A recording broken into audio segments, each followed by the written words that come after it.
Assalamualaikum warahmatullahi wabarakatuh. Perkenalkan, nama saya Revi Aulia Fitri dengan NPM 202021500584, kelas X3C. Kali ini saya akan mempresentasikan tentang prosedur pembelajaran literasi membaca. Sebelum masuk ke pembahasan, saya akan membahas tentang definisi dari pembelajaran, apa itu pengertian dari literasi, dan contoh literasi yang bisa diterapkan di sekolah. Selanjutnya ada definisi pembelajaran. Pembelajaran itu terdiri dari dua aspek, yaitu ada siswa dan ada guru. Kedua aspek ini saling berkolaborasi sehingga terjadi interaksi antara guru dengan siswa dengan siswa saat pembelajaran berlangsung. Nah, pembelajaran merupakan inti dari proses pendidikan secara keseluruhan dengan guru sebagai pemegang peranan utamanya. Jadi, saya menyimpulkan bahwa pembelajaran ialah suatu proses interaksi antara guru dan siswa di dalam kelas untuk membahas dan menyelesaikan suatu pembahasan materi untuk mencapai tujuan. Selanjutnya ada pengertian literasi. Dilansir dari Wikipedia, istilah literasi berasal dari bahasa Latin, yaitu literatus, yang berarti orang yang belajar. Literasi secara umum juga merujuk pada kemampuan dan keterampilan seseorang dalam membaca, menulis, berbicara, menghitung, juga memecahkan masalah dalam kehidupan sehari-hari. Jadi literasi itu bukan hanya membaca dan menulis ya, seperti yang sudah saya sebutkan. Dengan kata lain, literasi ini tidak bisa dilepaskan dari kemampuan seseorang dalam berbahasa. Nah, selanjutnya kita akan membahas tentang tujuan literasi. Apa sih tujuan literasi? Nah, poin pertama yaitu menciptakan dan mengembangkan budi pekerti yang baik. Nah, poin utama di sini yaitu membaca. Jadi, hal yang harus kita lakukan itu yang pertama membaca. Jadi, ketika kita sudah membaca, itu akan menciptakan kemampuan atau budi pekerti yang baik, sikap yang lebih baik lagi daripada sebelumnya, entah dari kutipan motivasi, entah dari kosakata yang baik yang kita baca, pengalaman tokoh-tokoh dunia, bagaimana cara mereka berjuang atau membagi tips-trik sesuatu gitu. Jadi membuat kita lebih baik lagi ke depannya. Nah, yang kedua, meningkatkan pengetahuan. Jadi literasi itu untuk meningkatkan pengetahuan, di mana ketika kita sudah bisa membaca dengan baik, bisa memahami makna dengan baik, jadi kita akan bisa pandai berbicara, pandai menulis. Sebelum kita pandai berbicara, lebih baik dulu untuk kita banyak-banyak membaca. Jadi pengetahuan kita lebih luas dan output yang dikeluarkan pun kita juga semakin bagus lagi. Nah, poin ketiga itu membuat kita secara nggak langsung menjadi orang yang berpikir kritis. Dengan wawasan yang luas, kita juga akan semakin mempunyai wawasan yang tidak mentok itu saja gitu. Jadi misalnya ada diskusi dengan teman mengenai sesuatu, kita bisa menghadapi itu dengan baik gitu. Juga ada yang menghalangi. Jadi poin di sini yaitu kita bisa berpikir kritis, bisa menghadapi masalah-masalah yang ada di lingkungan sekitar. Setelah kita tahu tujuan dari literasi, yaitu selanjutnya ada manfaat literasi. Yang pertama, meningkatkan pengetahuan akan kosakata. Jadi, ketika membaca, secara tidak langsung kosakata kita atau pengetahuan berbicara kita semakin lebih banyak ya. Ya misalnya tadi sebelumnya saya belum tahu tentang literasi itu apa, jadi ketika membaca, oh saya tahu nih, jadinya literasi itu adalah seseorang yang sedang belajar dalam membaca, menulis, berhitung, dan sebagainya gitu. Jadi menambah pengetahuan kosakata kita. Nah, yang kedua, membuat otak bisa bekerja secara maksimal, secara optimal. Jadi ketika membaca secara nggak langsung juga membuat otak kita menjadi sinkron ya. Pengetahuan itu lebih banyak masuk dan bisa diproses lagi di otak. Jadi kita bisa memecahkan suatu masalah tanpa terhambat sekalipun ya. Nah, yang ketiga, mempertajam diri dalam menangkap suatu informasi sebuah bacaan. Misalnya ketika SD, kita sekedar membaca aja, nggak tahu apa artinya. Namun seiring waktu kita belajar gimana cara membaca yang baik, gimana menghindari kesalahan dalam membaca. Nah, itu juga berpengaruh dalam kita dalam memaknai atau mengartikan sebuah bacaan sebagai suatu informasi. Jadi secara langsung juga menangkap informasi dari sebuah bacaan. Nah, yang keempat, melatih kemampuan berpikir dan menganalisa. Di sini juga sama seperti sebelumnya, ketika pengetahuan kita sudah semakin banyak, kita juga mampu untuk menyelesaikan suatu masalah di kehidupan sehari-hari. Nah, yang terakhir, untuk melatih diri untuk bisa menulis dan merangkai kata dengan baik. Nah, dengan membaca, kita semakin banyak pengetahuan akan kosakata, juga pengetahuan bagaimana cara menulis yang benar. Jadi kita juga bisa menulis kembali isi cerita yang kita sudah baca gitu, sesuai tulisan kita atau sesuai pendapat kita gitu.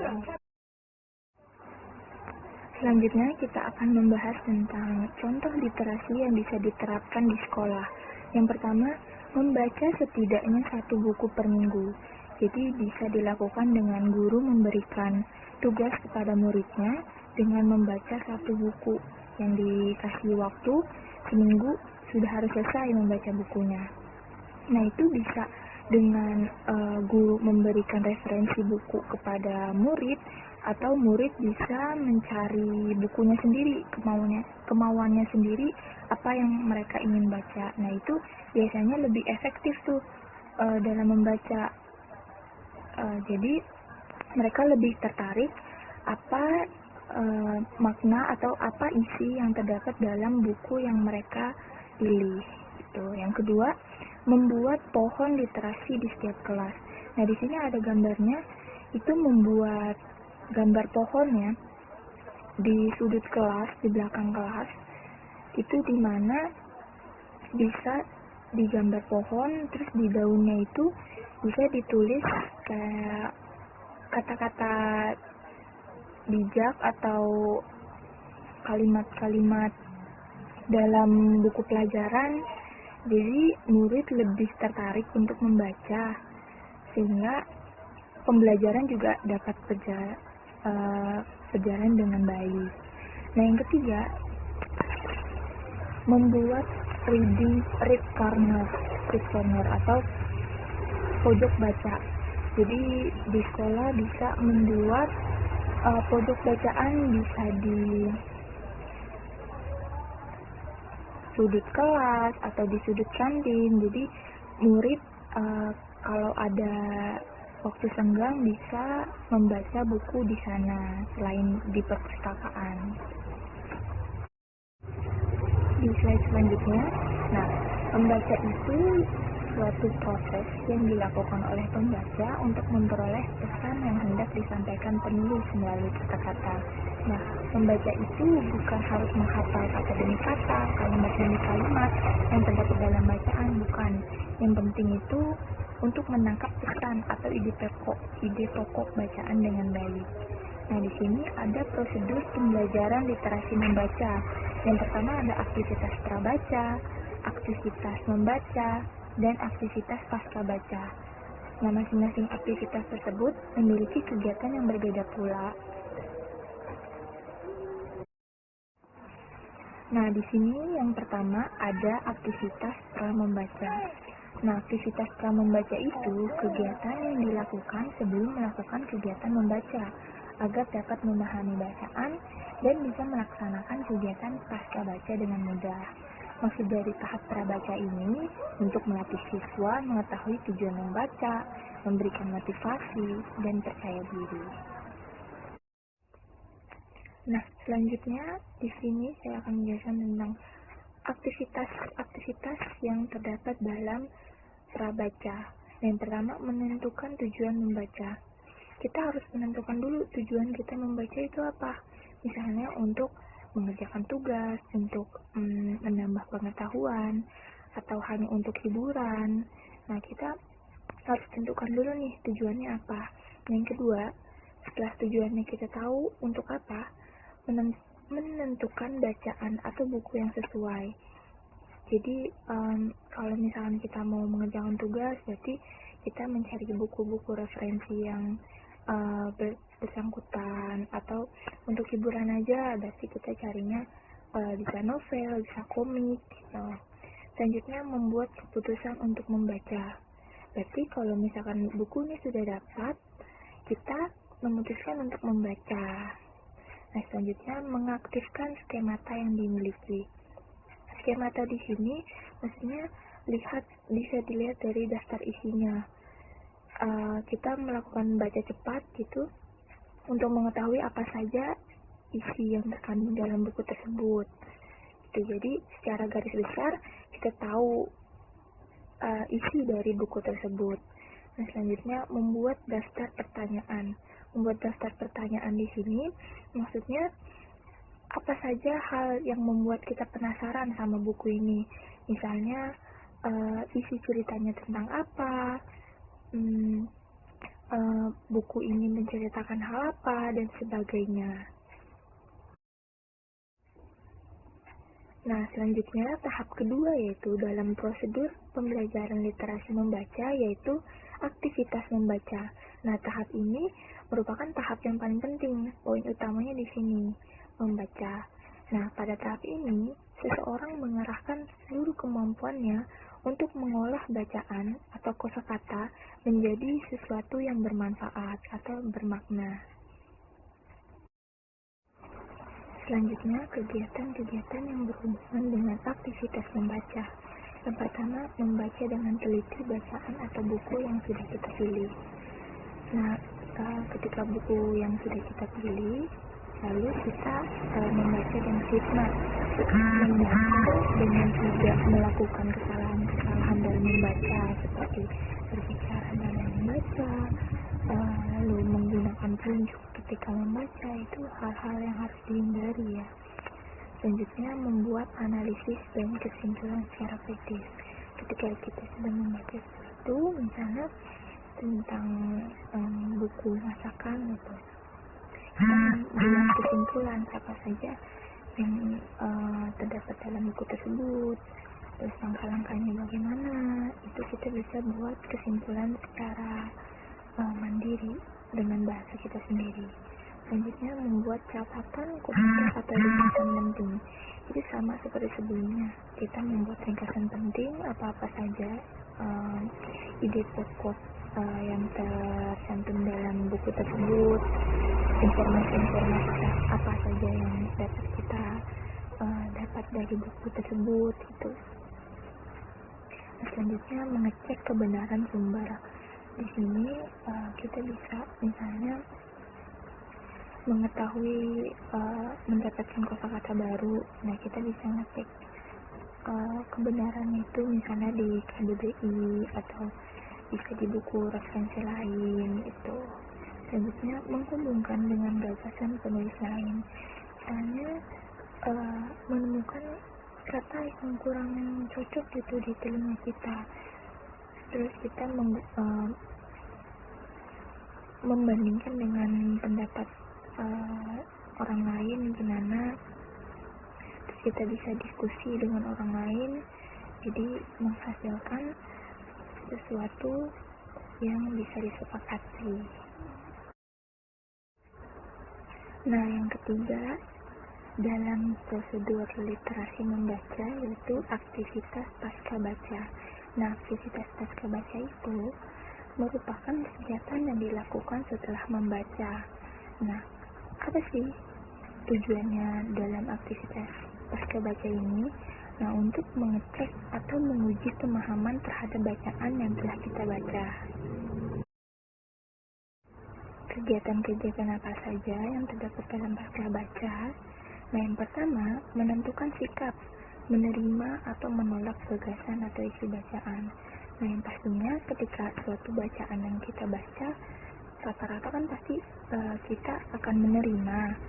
Tapi kalau misalkan kita ada yang kurang setuju dengan pendapat kita, ya itu tergantung pendapat masing-masing.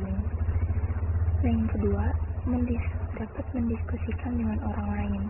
Nah, jika terdapat bacaan nih tentang materi sekolah, misalnya tentang menulis, kita bisa mendiskusikan dengan orang lain, bagaimana pendapat orang lain, gimana tanggapan mereka, bagaimana kritik mereka. Jadi kita bisa berdiskusi dan bisa menemukan kesepakatan yang bisa disepakati bersama. Nah, selanjutnya membuat komentar balikan. Ketika misalnya kita membaca novel gitu, kita bisa memberikan komentar positif atau kritik yang membangun kepada penulis melalui website atau menghubungi penulisnya langsung juga boleh. Nah, selanjutnya menerapkan dalam kehidupan sehari-hari. Bacaan yang kita baca itu pasti kita akan menerapkan dalam kehidupan sehari-hari. Itu juga membangun sikap kita yang menjadi lebih baik lagi dengan bacaan yang bisa mengandung kalimat positif, yang bisa membangun kita menjadi lebih baik lagi gitu. Nah, selanjutnya memunculkan ide baru. Nah, ketika suatu bacaan yang kita baca, kita mendapat inspirasi nih. Selanjutnya saya ingin membuat novel tentang ini, referensinya dari buku yang saya baca gitu. Itu bisa dengan kalimat kita sendiri ya, dengan pendapat kita sendiri, bukan plagiasi. Kesimpulan dari materi kali ini yaitu pembelajaran ialah suatu proses interaksi antara guru dengan siswa di dalam kelas untuk membahas dan menyelesaikan suatu pembahasan materi untuk mencapai tujuan. Nah, selanjutnya literasi adalah kemampuan seseorang khususnya dalam membaca, menulis yang dapat mendorong seseorang untuk menambah pengetahuan, keterampilan, dan mampu mengembangkan potensinya dengan baik. Pembelajaran literasi membaca merupakan sebuah prosedur yang harus dilewati dalam tahapan belajar. Membaca berdasarkan teori yang sudah dipaparkan sebelumnya, prosedur pembelajaran literasi membaca ada 3 tahapan, yaitu aktivitas prabaca, aktivitas membaca, dan aktivitas pasca baca. Selanjutnya saya ada quote dari Jenny Kara, yaitu membaca itu ibarat menambang. Semakin dalam, semakin banyak hal yang kita dapati. Nah, sekian dari presentasi dari saya, kurang lebihnya mohon maaf. Wassalamualaikum warahmatullahi wabarakatuh.